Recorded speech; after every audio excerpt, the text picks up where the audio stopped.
A sad and happy story. There's some sadness and some happiness in it. But it's going to start out with the sad part. But we'll be happy at the end. So, all right, here we go. You ready? A long time ago, there was not enough food to eat. So, who has Elamech's card? Can you bring Elamech up to me? The card that says Elamech, bring it up to me. I think it's at the computer.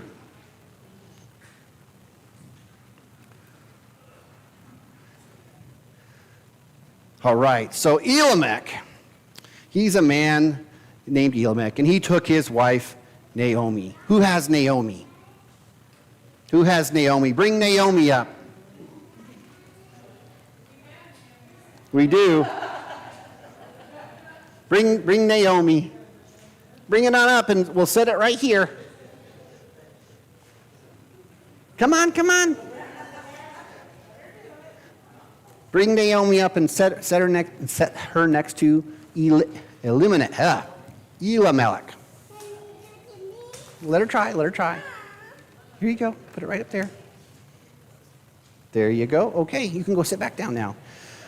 So Elimelech took his wife Naomi, and they moved to another country. Now, they had 2 sons. Who has the sons? We have 2 sons. We need to bring the sons. Oh dear. 2 sons. Just set them right next to mom and dad there. There you go. All right. All right. Now, something bad happened. Elimelech died. If I can get him off the board. Now, then Naomi's sons got married. They married Orpah and Ruth. Who has Orpah and Ruth? Orpah. And who has Ruth? You have Ruth. All right. So they got married. So the 2 sons got married. All right. And the family was happy until another thing happened. The sons died.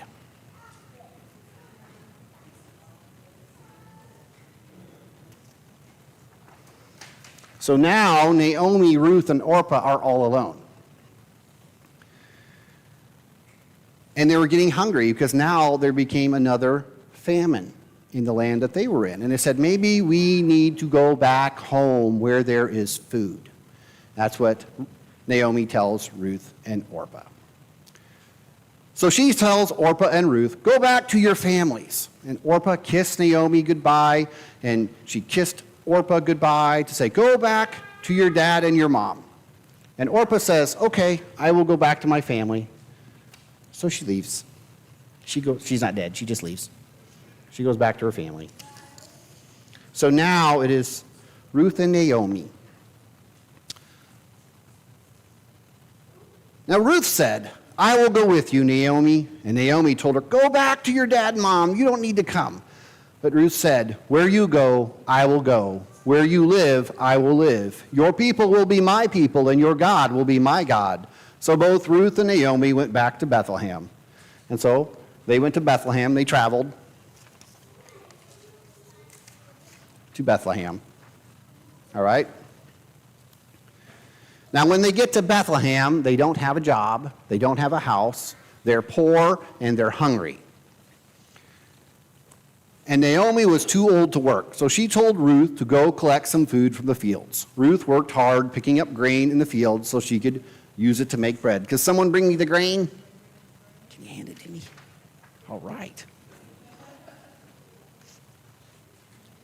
So Ruth is out picking up. You know, it's a lot easier in the old days when these were felt. They'd stick. Now God watched over Ruth and Naomi, and one day the rich farmer, Boaz, who owned the field, saw Ruth gathering grain in the field. All right, who's got Boaz? Bring Boaz and put Boaz up there. He sees her out there. Put him over there. He's watching. Go ahead, put him up there. Oh, yeah. Oh, Boaz, come back.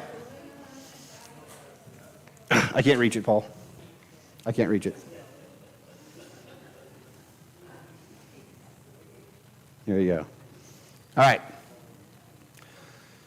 Now, Boaz on the field. Now, Boaz had heard how Ruth loved and took care of Naomi, and Boaz protected Ruth and let her gather grain from his field. And he told his workers, leave a little extra for her. What work did Ruth do so that she and Naomi could eat? You guys know? She collected grain. That's right. She went out and picked it by hand. Yep. Now, who's the man that helped Ruth? Boaz. Okay, so we have the characters. Now, Ruth and Boaz became friends, and after a while, they decided to get married. They invited Naomi to live with them, and they were a happy family. So Ruth didn't have to pick grain anymore. And God blessed Boaz and Ruth with a baby boy, Obed. Who has the one that has Obed? Put that one on top of Naomi, since she's holding the baby. Grandma got to hold the baby. All right. Naomi loved Obed and took care of him. Naomi, Boaz, Ruth, and Obed were a happy family. They were no longer lonely. They knew that God loved them and cared for them. And God found Naomi and Ruth when they were lonely and gave them a family. Many years later, Jesus would be born from their family. This is Jesus' great grandparents. God loves you so much that he sent his son Jesus to be your Savior. You never have to be lonely because you are part of God's family, and Jesus has come to seek and to save the lost. All right. So, our take-home point is, God finds me when I'm lonely. So, repeat that after me. God finds me when I'm lonely. Jesus came to seek and save. Jesus came to seek and save. All right.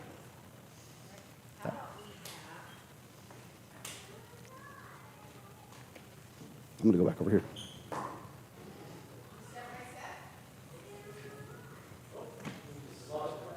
What? The baby.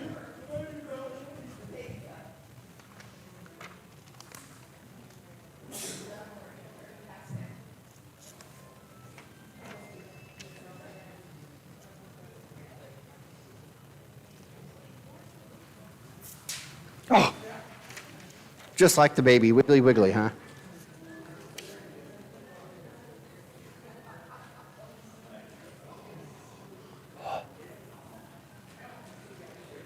It might stick, it might not stick. Wait for it.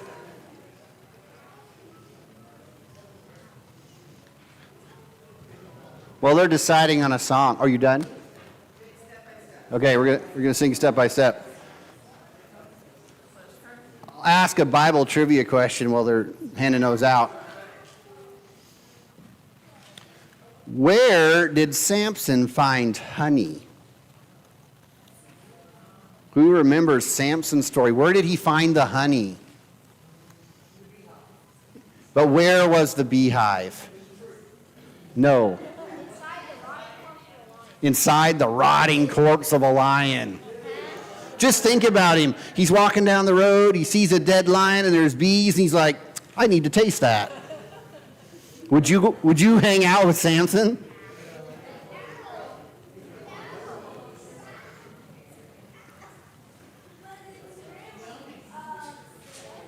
So to what nations did Jesus tell his disciples to preach? All nations, yep, all nations. Good job, good job. Are you guys ready? All right, if you guys are ready, I'll get out of the way.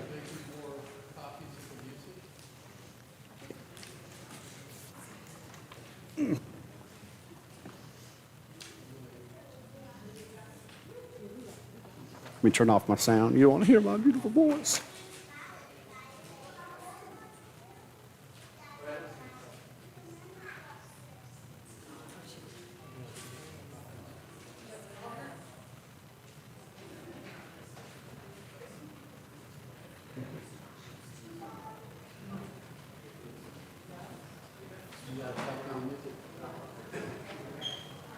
All right, ready? Yes.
All right, so for you, those of you that have been here at VBS for a couple of years, you know that we do Bible memory verse because it's really important to put God's word in your heart. Because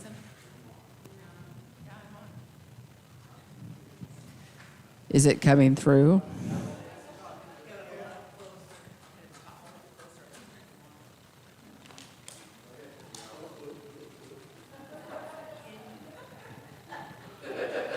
Okay. Okay. Okay. All right. All right. Anyway, so what I do is I'm going to read this to you, and then we're going to say it one at a time. So I'm going to give you examples. So we'll say fear, fear not for I, and on, and then it's a really quick way to be able to learn it. So I'm going to say it first. Fear not, for I am with you, Isaiah 41:10. And this verse is actually much longer than this, but CPA shortened it. So it's actually, do not fear, for I am with you. Do not be dismayed, for I am your God. I will strengthen you and help you, and I will uphold you with my righteous right hand. So anyway, all right, so starting here. Fear not. Fear not for. Fear not for I. Fear not for I am. Fear not for I am with. Fear not for I am with you. Fear not, for I am with you, Isaiah 41:10.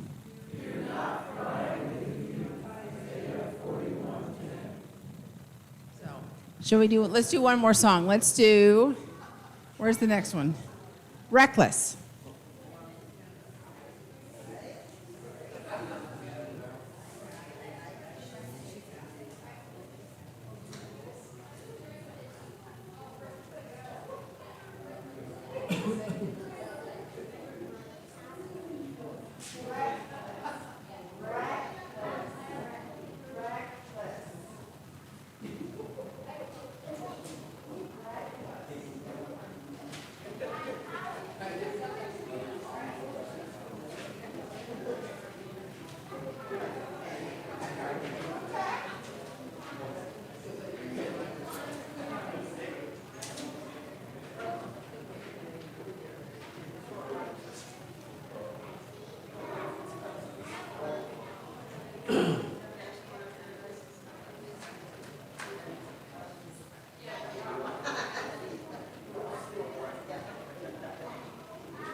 Before I met him, you were singing.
mountain you won't climb up, coming after me.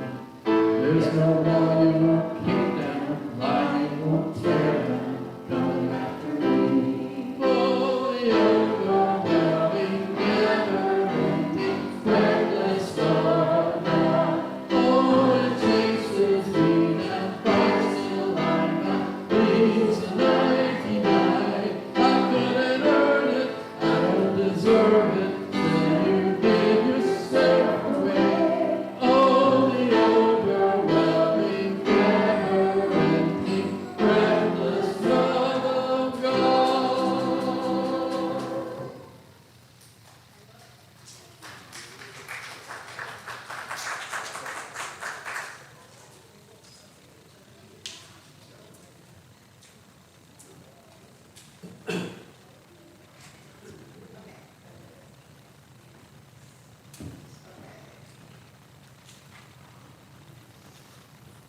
Okay, so we're getting done a little bit early with opening, but that ends up working out really, really well. So how about at this point, I know we have the red group. This is the red group, right? On your name tags, you're red. And then we also have the green. Why don't we have, so what we'll do is the red group and the green group, why don't you guys go and do about 20 minutes and go do your classroom time. And then right now, the other group, which is Mark's group, I don't know, what color are you? Blue group. Blue group, on the other hand, goes with Jacob to games. And then in 20 minutes, y'all will switch. And Mark, you can go back to the classroom with your group, and the other group can go to, you know what I'm saying? Mixing up my words here. Yeah, switch, so then go the other direction. One games, one class. Does that make sense? Okay, you're going to games. Games is going to be Jacob. Jacob, games is actually... Paul. There's a mess. Come here. Can you go grab me some Bibles from the fellowship hall, the green ones, like 4 or 5 of them? I need Bibles. I forgot to bring them in earlier. Can you go grab them for me before you go to your class?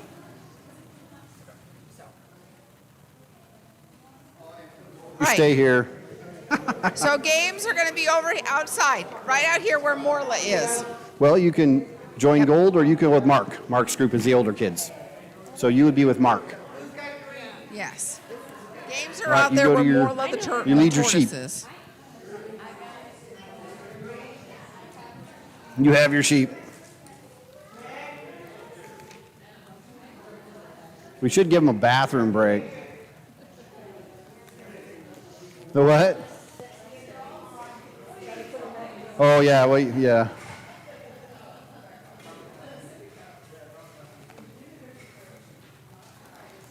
We'll get smoother as time progresses.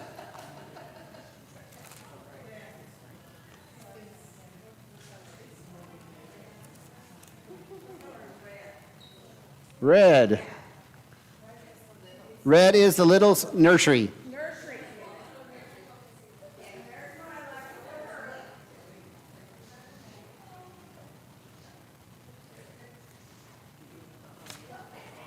The what?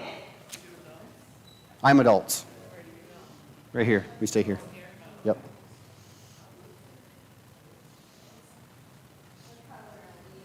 Gold. Gold stays here. Golden years. Gold stays with me. If you don't have a place to be, stay here. I'm going to borrow this one. It's empty. Your thing is set up. I'm going to borrow this one. Does anybody need to go to the bathroom? Because I do. I will be right back. I'm going to the bathroom. I got to make sure this is, I got to turn this.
I'm back.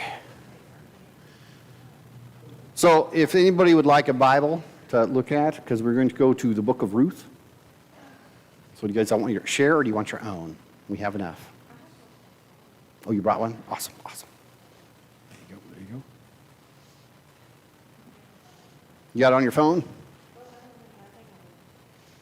If not, you can have one of these two. I'm going to be using ESV, so there will be some differences. You got it on phone? Okay, okay. Anyone else need a physical Bible, or you got it on phones? I got another one up here. Do you want a physical Bible too? Okay. If you need a Bible, I got one. Yeah, Ruth. So Pew Bibles, large print Pew Bibles, if you guys need a big print Bible, those are the ones to get. It doesn't have all the commentary, but that's to get. They're the least heavy. That's the one to get. But you could also download the study Bible on your phone, and it's like $50 or something. Would you like a Bible? Yep. All right, so go to the book of Ruth. Old Testament, you probably always know that though, but you never know. Sometimes the kids are like, which direction am I going? 396 in the, did I give you one? Yeah. I put one there, right in front of you, purse.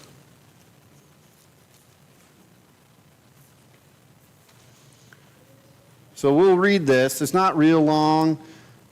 We're going to read through it, and then I have some questions, some basic questions for me. Where's what? Screen Bible, right there. I am not handing out a sheet. We're reading, and then I'll ask questions. That way I reserve the right to not ask a question if it doesn't make sense. And if it does make sense, maybe I'll ask a better question. Yeah. I was going to hand out sheets to everybody, but I decided to change my mind. Because I'm asking the same questions for every Bible study. So there's no point in handing them out.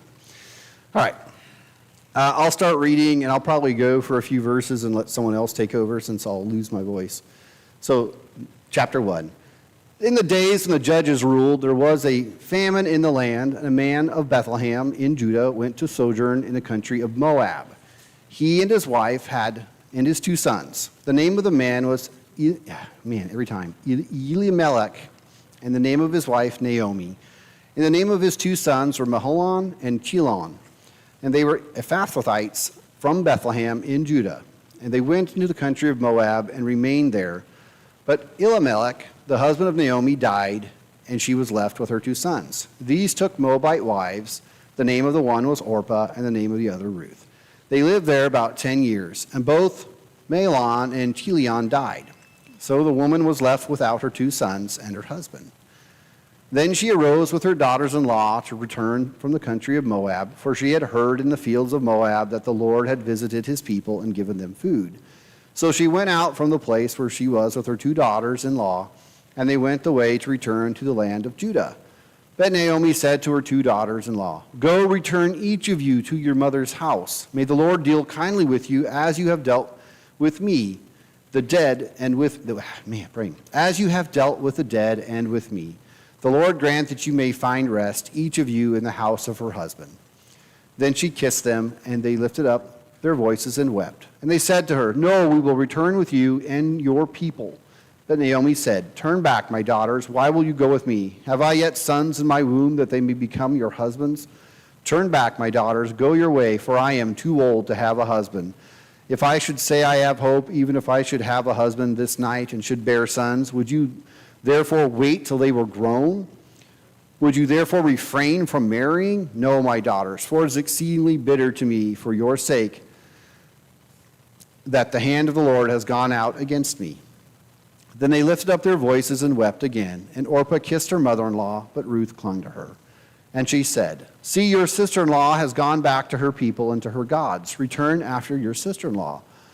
But Ruth said, Do not urge me to leave you or to return from following you. For where you go, I will go, and where you lodge, I will lodge. Your people shall be my people, and your God, my God. Where you die, I will die, and there will I be buried. May the Lord do so to me, and more also, if anything but death parts me from you. And when Naomi saw that she was determined to go with her, she said no more. So the two of them went on until they came to Bethlehem. And when they came to Bethlehem, the whole town was stirred because of them.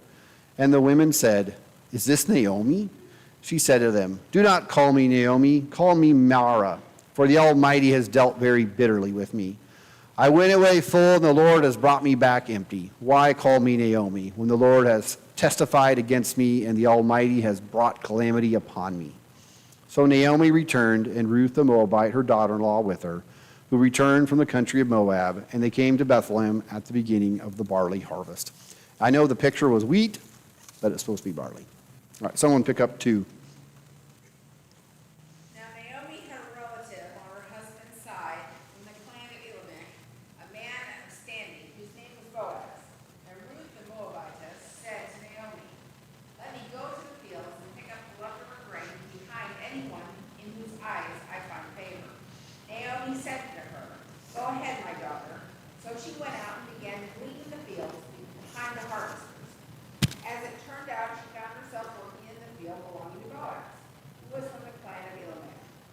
Just then Boaz arrived in Bethlehem and greeted the harvesters. The Lord be with you. The Lord bless you, they called back. Boaz asked the foreman of his harvesters, Whose young woman is that? The foreman replied, She is the Moabitess who came back from Moab with Naomi. She said, Please let me glean and gather among the sheaves behind the harvesters. She went into the field and has worked steadily from the morning till now, except for a short rest and shelter. So Boaz said to Ruth, My daughter, listen to me. Don't go and glean in another field, and don't go away from here. Stay here with my servant girls.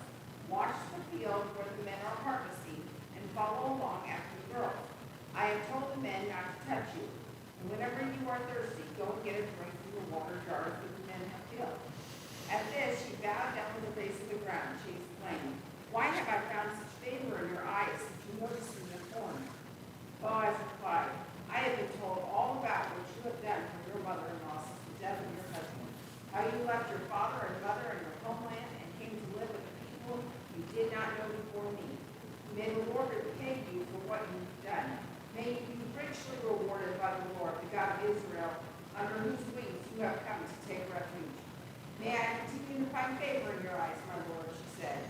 You have given me comfort and have spoken kindly to your servants, though I do not have the standing of one of your servant girls. At mealtime, Boaz said to her, Come over here. Have some bread and dip it in the wine with vinegar. When she sat down with the harvesters, he offered her some roasted grain. She ate all she wanted and had some left over. As she got up to glean, Boaz gave orders to his men. Even if she gathers among the sheaves, don't embarrass her. Rather, pull out some stalks for her from the bundles and leave them for her to pick up. And don't rebuke her. So Ruth gleaned in the field until evening. Then she threshed the barley she had gathered, and it amounted to about an ephah. She carried it back to town, and her mother-in-law saw how much she had gathered.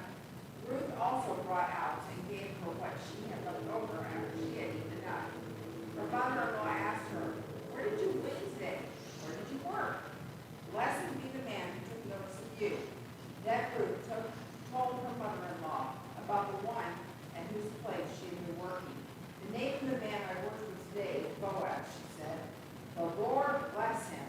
Naomi said to her daughter-in-law, "He has not stopped showing his kindness to the living and the dead." She added, "That man is our close relative. He is our kinsman redeemer." Then Ruth the Moabite said, "He had said to me, 'Stay with my workers until they finish harvesting all my grain.'" Naomi said to Ruth, her daughter-in-law, "It will be good for you, my daughter, to go with his girls, because in someone else's field you might be harmed." So Ruth stayed close to the servant girls of Boaz to glean until the barley and wheat harvest were finished, and she lived with her mother-in-law. All right, somebody else go ahead with 3. One day Naomi, her mother-in-law, said to her, "My daughter, should I not try to find a home for you where you will be well provided for? Is not Boaz, whose servant will give him kinsman? Tonight he will be winnowing barley in the threshing floor. Wash and perfume yourself and put on your best clothes.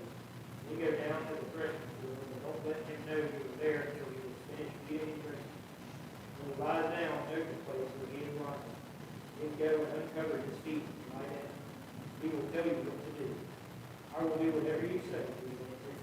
So she went down to the threshing floor and did everything her mother-in-law told her to do. When Boaz had finished eating and drinking and was in good spirits, he went over to lie down to the far end of the grain. Ruth approached quietly, uncovered his feet, and lay down. In the middle of the night, something startled the man. He turned and discovered a woman lying at his feet. "Who are you?" he asked. "I am your servant Ruth," she said. "Spread the corner of your garment over me, if you are kinsman redeemer." "The Lord bless you, my daughter," she replied. "His kindness is greater than that which you showed earlier. You have not run after the younger men, whether rich or poor. Now, my daughter, don't be afraid. I will do for you all you ask. All my fellow townsmen know that you are a woman of noble birth. Although it is true that I am near of kin, and is the kinsman redeemer nearer than I. Stay here for me. In the morning, if he wants to redeem, do it.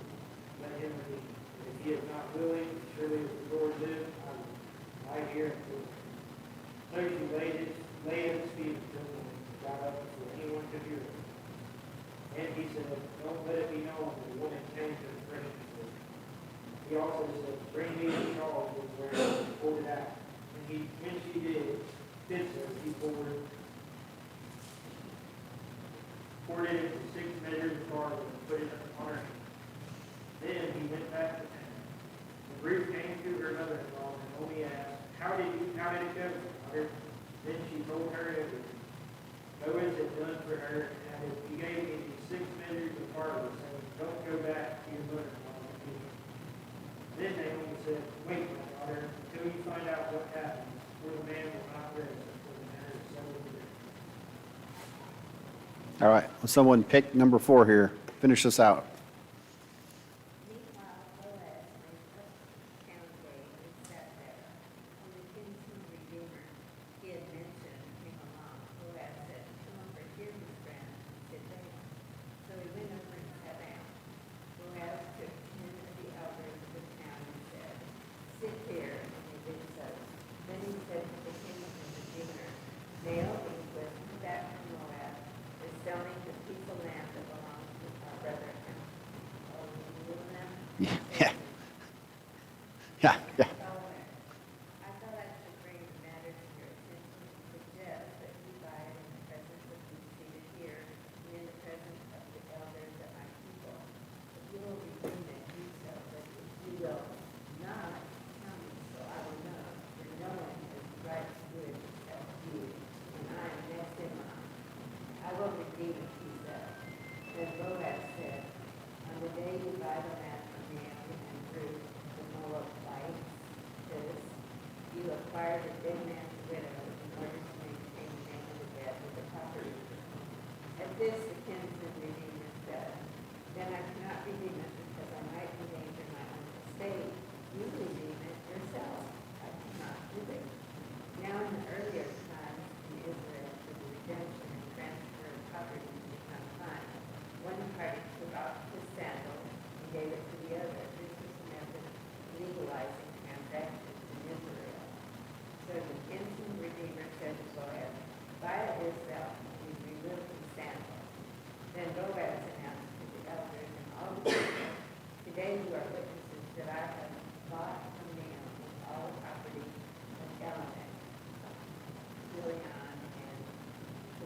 Malon. Just call him Malon. I have also acquired Ruth, Moabitess, Mahlon's widow, and my wife, in order to maintain the name of the dead with his property, so that his name will not disappear from among the family or the town records. Today, he will witnesses.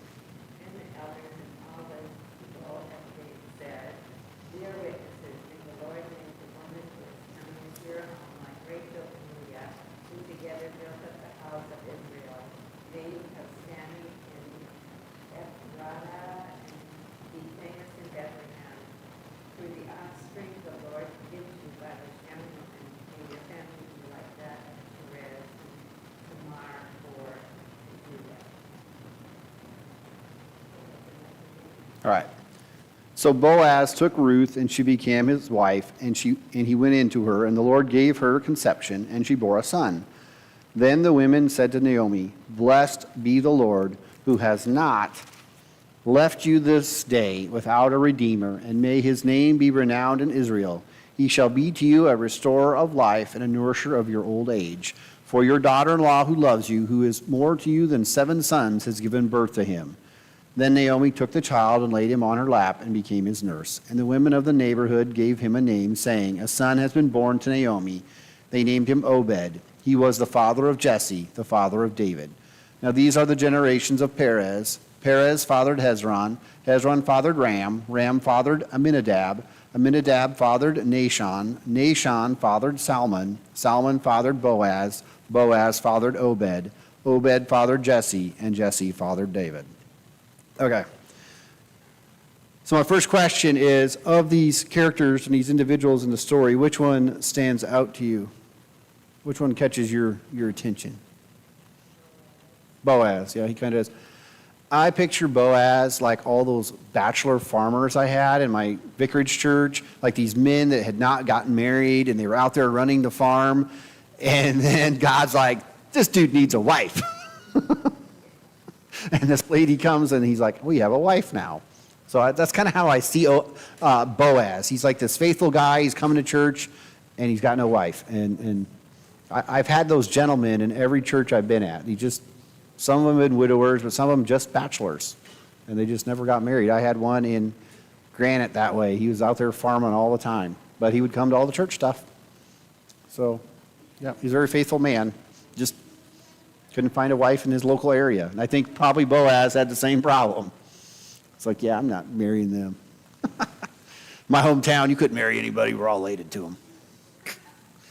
So, any others that stood out? Yeah, Ruth. Ruth is like she is super faithful. Ruth is like super loyal and faithful. And she's kind of like the foil to Boaz as far as like the perfect match with her faithfulness. Yeah. And she is the second foreigner in the line of Jesus. So the Rahab is the first foreigner in the line of Jesus. You know, she's from Jericho. And then now you have Ruth in his line as well. So I find that interesting. Yeah. Yeah. She's pretty tough. She's pretty bitter, though. She was feeling it, which, yeah, call me Mara. I'm Mara. Don't call me Naomi. I'm Mara. I'm bitter. God is mad at me. He's taken everything from me. And I think that's a reasonable. Yeah.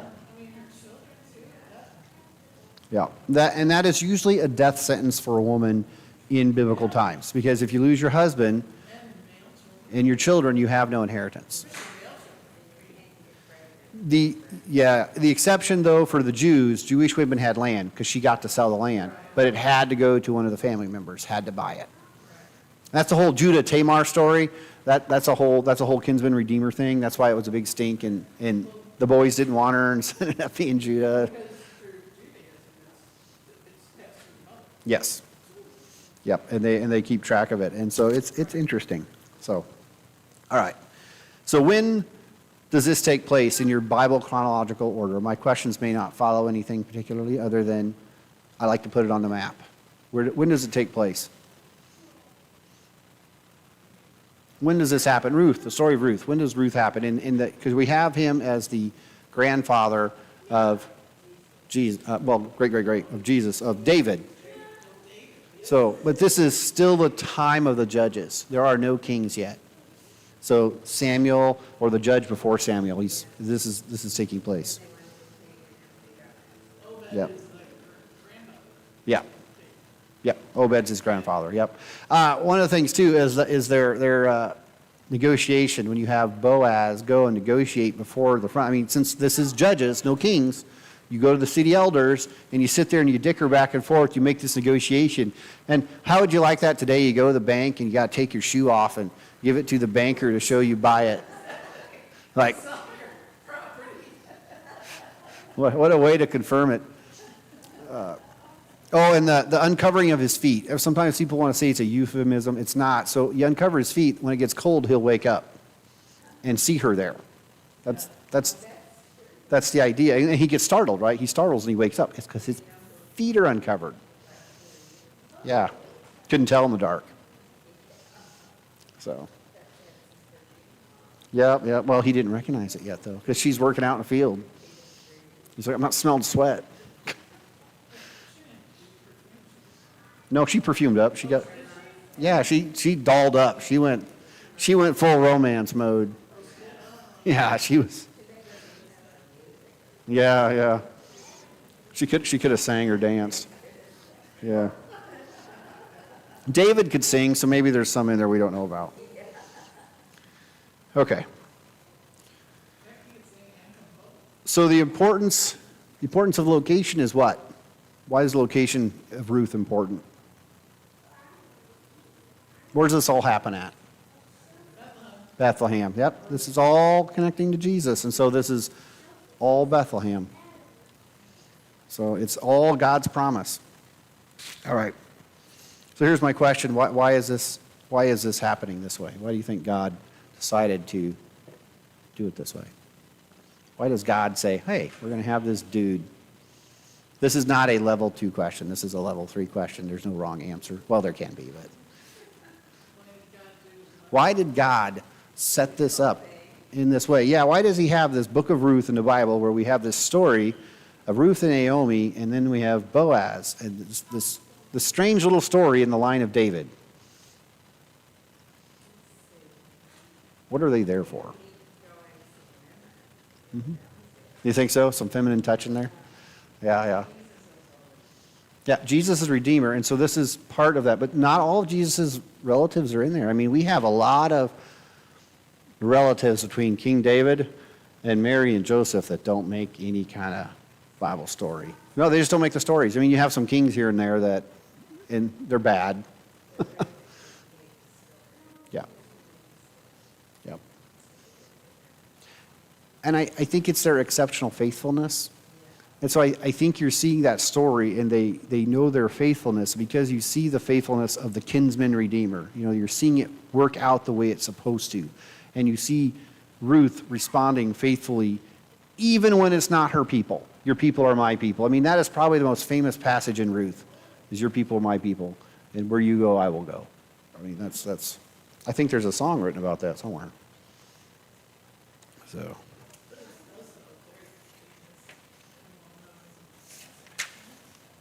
Yeah, that's the main thrust of it. Yeah, that's the theme of the book. I know. Yeah, like live with them. You are leaving your family, you're leaving the country you know, and you are going to strangers, foreigners, and you will stand out like a sore thumb. Yeah, it's a. She is. They're pagans. So they are east of Israel. It's deserty and yucky. It's kind of yucky. Yucky. Yeah, it's all yucky. Let me see if I got on my map here. So they're on the other side of the Salt Sea. They're east. No, not that far. We're talking like Iraq. No. So on your map of the Sea of Galilee, they're over here. Moab's over here. So you start getting into like Jordan. I think it's Jordan now. And then Iraq. Yeah. No. These folks, Jesus doesn't. So the people would still be Aramaic as far as that goes, but where you're finding the difference is they're pagans, multiple gods. Like, Well, they did mention that, right?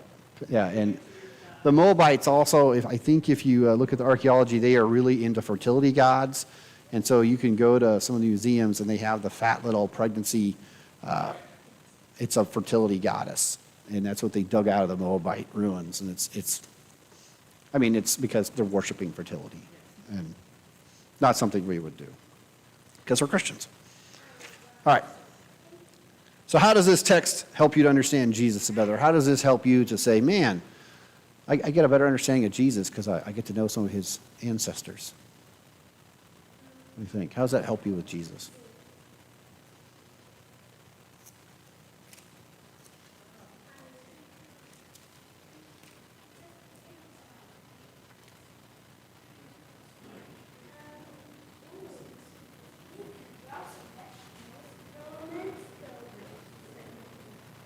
So, Yes, we get to know the relatives, which I see the importance of that. That is important. I think that really is the importance of getting to know the symbols of faith and the relationship with Boaz.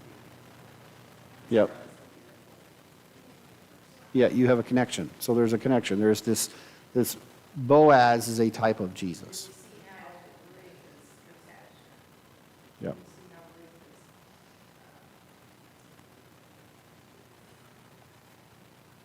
how Ruth shows that faithfulness. She's going to a place and she is taking on Naomi's God. She's taking, Naomi's God is now her God. You've seen that. And that loyalty to It's sort of like Mary and Joseph. Look at Mary and Joseph were in a big old weird. And she went with him no matter what. Yep. Joseph is the Ruth in the story. So, yep. Yeah, so you see this faithfulness. And I think that's the connection too. Not only is it the line of Jesus that you're tracking down through the thing, you're seeing that there are faithful people in Jesus' line. And you have bad examples too. You have some bad kings, but you have a faithful example. And that is something that Jesus shares with them, is this faithfulness. And even when you go back to John the Baptizer, he's a cousin of Jesus, Zechariah and Elizabeth are faithful people. And they're faithful even when life is yucky and hard. They're faithful.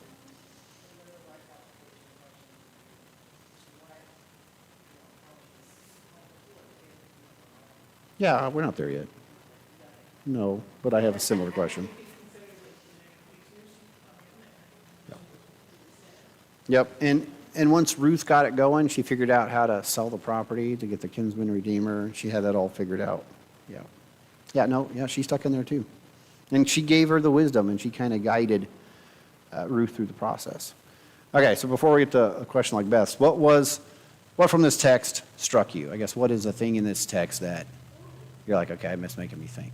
I'm gonna remember that later when I'm driving home. Not the sandal thing, right? Yeah. Where you go, I will go. I like the kinsman redeemer. Redeemer is my favorite title for Jesus. Redeemer is, and so because he buys you back, and so that's from our sins and everything. All right, so more to Beth's question. This is our application question. How can this text help you or someone you know? Or how can you use it to help someone? It's a little bit different than your question. It's a little different. We can ask yours after this one. What do you think? Because, if you think about this, we're just take this word with us, and we're supposed to share it with people. And so how do I use this Ruth and Naomi story when I am out and about, or I'm dealing with my friends or my family? Or maybe it's Has there someone that has been faithful in your life like that for you? Maybe it goes the other way. Maybe you've had someone faithful in your life.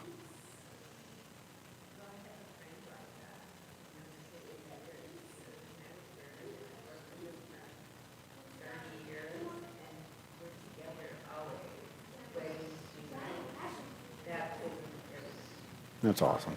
Yep. That's awesome. My friend Dan, until he had his kid, he would come. If we needed him, he would come. He was that way. He's still that way. He just has a kid now.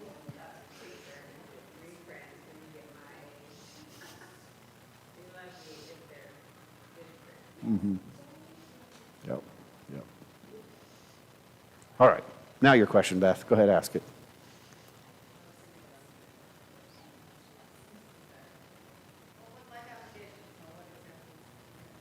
Yeah. Applies. See, I kind of asked it. That's all I have for questions. If you guys have, do you have any other insights? I actually have 15 questions.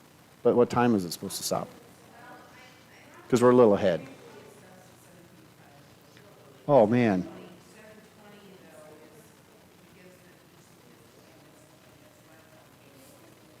Well, we could have a, I already took my bathroom break, but if someone else wants a bathroom break, they can. Or a drink break if you need a drink. So, probably, you could check. There's either, the tea is still there for sure.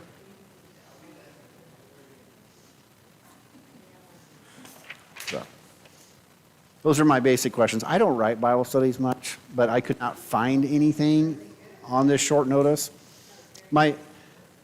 For me, it takes, when I wrote one for our circuit, it took me 3 months. This is short notice. Yeah, my vicarage pastor always told me, he goes, don't write Bible studies, you don't have time. It is short notice. I just told you, it took 3 months. No, I didn't know the passages or anything. This has been short notice. You could give me a year, it'd take me a year to do all these. Because it's just 3 months, forever. And I have a cool program that helps me even, and that's where I got most of my questions. But because they are also questions I ask when I'm writing sermons too. They're all kind of related. But I don't necessarily answer these when we're doing a sermon because we're trying to share the gospel. So, yep. Context is king, so you have to determine the context so you can understand what's going on. You're going to see this genealogy of David and the genealogy of Jesus. It is a reoccurring thing here. It's also why the book of Numbers is very boring. You want something to go to sleep to, read the book of Numbers. Book of Numbers, yeah. He begat, and they begat, and they begat, and they begat. Yeah, if you need to fall asleep, book of Numbers. There's some good stuff in there too, but it's really about the line. So we can probably stop streaming if they're still streaming. Are we done streaming, or are we going to come back in?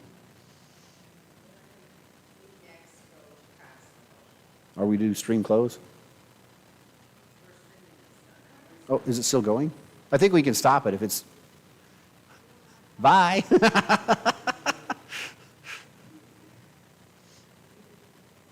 Yes. We're going to go to crafts. We don't just have to sit here. Yeah.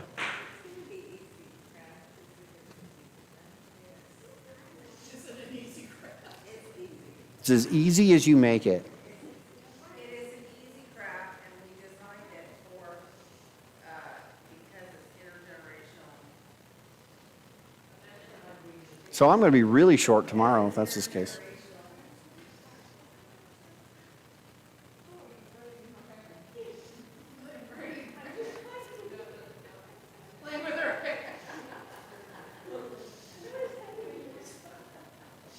So she was that kid in school that would take the hair and dip it in the inkwell, and then the little girls are walking around getting ink all over them. No, behind you.